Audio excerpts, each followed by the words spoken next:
Good morning students. आज maths के इस क्लास में हम हाफ ईयरली के पेपर के बारे में डिस्कशन करेंगे। बच्चों, आपके लिए ये पहला हाफ ईयरली है। ऐसे तो बाकी बच्चों ने एक बार पहले भी गूगल फॉर्म पे दिया है, लेकिन फर्स्ट ईयर के लिए स्पेशली ये फर्स्ट टाइम है।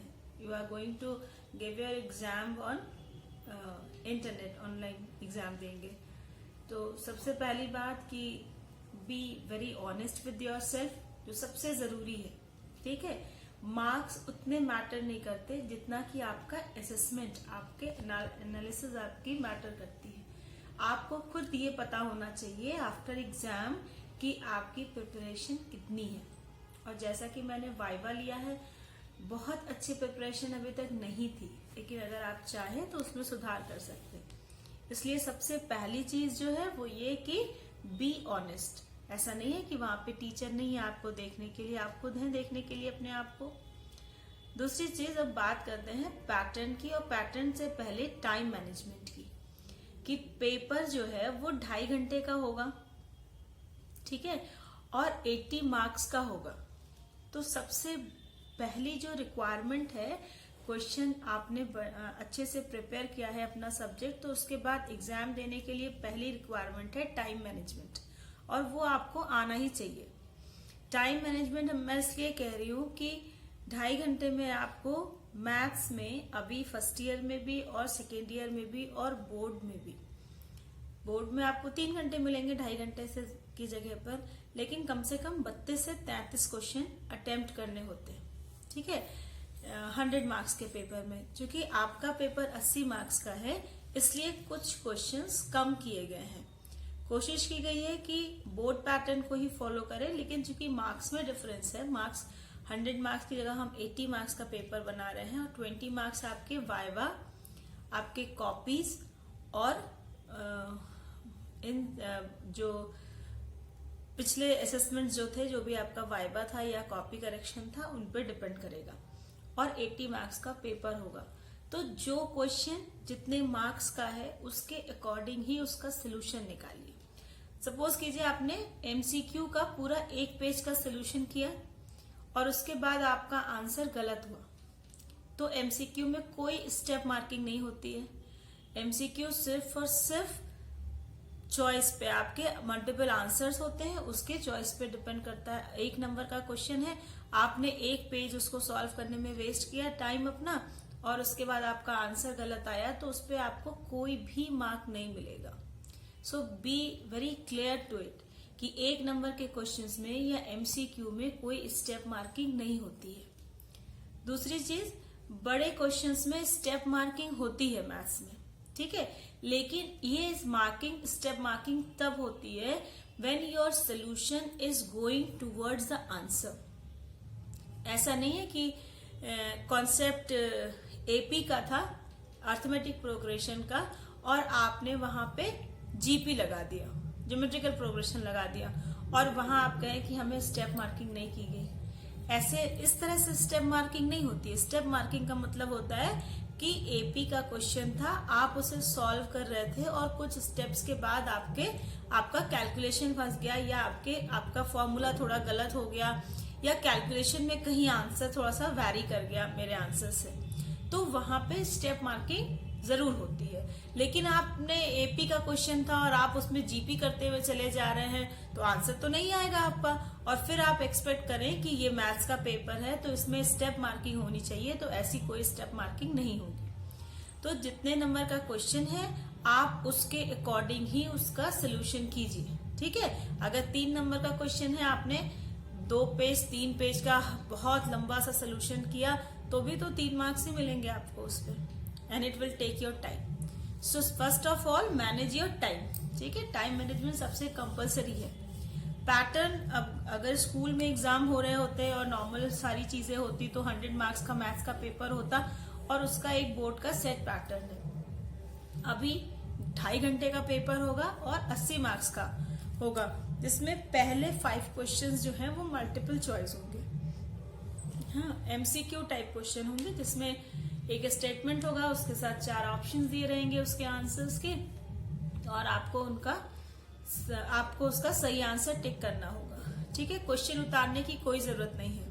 मैं फिर बता दूं कि किसी भी क्वेश्चन में, किसी भी सम को करते टाइम क्वेश्चन उतारने की कोई जरूरत नहीं है। Simply write the question number, but correct question number. ठीक है, क्वेश्चन नंबर नोट कीजिए, और जो उसमें डेटा दिया हुआ है, जो इन्फॉर्मेशन दी गई है, नंबर्स दिए गए हैं, उनको बहुत केयरफुली नोट कीजिए। अगर आपने क्वेश्चन ही गलत नोट कर लिया, मतलब जो भी उसमें नंबर्स दिए गए थे वो आपने गलत नोट कर लिया, तो उसके बाद तो आपका सोल्यूशन गलत होना ही है। So be very careful about it. तो पहले 5 क्वेश्चन आपके एमसीक्यू के होंगे, जिसमें आप डायरेक्टली ऑप्शन लिख सकते हैं। उसके बाद 6 to 10, मतलब फिर से अगले 5 क्वेश्चंस भी आपके एक एक नंबर के होंगे, लेकिन ये सब्जेक्टिव टाइप होंगे, छोटे छोटे क्वेश्चंस होंगे और 1 मार्क के होंगे ईच। ठीक है, उसके बाद क्वेश्चन नंबर 11 to 16, मतलब 11, 12, 13, 14, 15 एंड 16, ये 6 क्वेश्चन 3-3 नंबर के होंगे, 3-3 मार्क्स के क्वेश्चंस होंगे। ठीक है, then next 17 to 24 means 8 question. 8 questions are of 5 marks each. ठीक है, तो पहले में हो गया एमसीक्यू, 5 एमसीक्यू, दूसरे क्वेश्चन में 5 1 आंसर 1 मार्क के क्वेश्चन सब्जेक्टिव। देन नेक्स्ट 3 के 2 सेट में क्वेश्चंस होंगे जो 3 मार्क्स ईच है। Then 8 question of 5 marks each, and at the last 2 question of 6 marks each. ठीक है, तो ये आपके पेपर का पैटर्न होगा। तो I near about 25 to 26 questions आपको अटेम्प्ट करने होंगे। ठीक है, 26 to 27 I think you have to attempt in 2.5 hours। So आपकी स्पीड बहुत अच्छी होनी चाहिए। And let me clear one thing कि if you will do it by yourself you can easily do it. अगर आप अपने आप ये पेपर करेंगे तो आप बहुत आराम से 2.5 घंटे में पूरा पेपर सॉल्व कर पाएंगे। But if you try to find the solution from anywhere else, कि no teacher is there and I can do it by any book और कॉपी, तो सॉरी स्टूडेंट, यू कांट, नहीं कर पाएंगे आप, और आपका पेपर भी पूरा नहीं हो पाएगा। इसीलिए मैंने सबसे पहले कहा कि be very honest to yourself. ठीक है, मैथ्स का क्वेश्चन पेपर कभी भी बुक से नहीं होता डायरेक्टली। पेपर्स सेल्फ मेड होते हैं, पेपर किसी साइड बुक से क्वेश्चन लिए गए हो सकते हैं, आपकी टेक्स्ट बुक से भी लिए जा सकते हैं। ऐसा नहीं है कि टेक्स्ट बुक को आप एकदम ओमिट कर दे रहे हैं, एग्जेम्प्टेड नहीं है वो। तो मे बी कि आपकी टेक्स्ट बुक से हो, मे बी कि आपकी एक्सरसाइज से हो, मे बी कि आपके एग्जाम्पल्स सॉल्व एग्जाम्पल से हो, मे बी कि किसी साइड बुक से हो, या हो सकता है क्वेश्चन वही हो लेकिन हम लोगों ने थोड़ा नंबर उसमें ट्विस्ट कर दिए हो। तो मैथ्स में तो नंबर बदलते ही क्वेश्चन बदल जाता है। ठीक है, तो इस तरह से आप इस उसमें नहीं रहिएगा कि केवल एनसीईआरटी ही पढ़ लूं या केवल मेरी साइड बुक पढ़ लूं। मैथ्स में क्या पढ़ना है आपको? मैथ्स में आपको कॉन्सेप्ट पढ़ना है। जितने भी वीडियोस आपको दिए गए हैं इसके पहले, स्ट्रेट लाइन जो चल रहा था वो तो नहीं आएगा, स्ट्रेट लाइन के पहले तक आएगा। हाँ, तो और हम लाइन से ही पढ़ाते चल रहे हैं हम लोग। तो जहां जितने भी वीडियो आपके पास हैं, उन सभी वीडियोस में जो वर्किंग रूल बताया गया है, जो कॉन्सेप्ट बताया गया है, अगर आप उस कॉन्सेप्ट को फॉलो करते हैं, अगर आप उस वर्किंग रूल को जानते हैं, देन इट डजेंट मैटर कि क्वेश्चन कहां से लिया गया है। ठीक है, तो इसलिए जो आपका प्रिपरेशन का जो एम होना चाहिए वो कॉन्सेप्चुअल होना चाहिए, कॉन्सेप्ट क्लियर होने चाहिए, वर्किंग रूल क्लियर होनी चाहिए। ठीक है, so all the very best for your exams. बिल्कुल भी घबराने की जरूरत नहीं है, बिल्कुल भी पैनिक होने की जरूरत नहीं है। आराम से पेपर दीजिए, जितने शांत मन से पेपर देंगे उतना ही पेपर अच्छा होगा।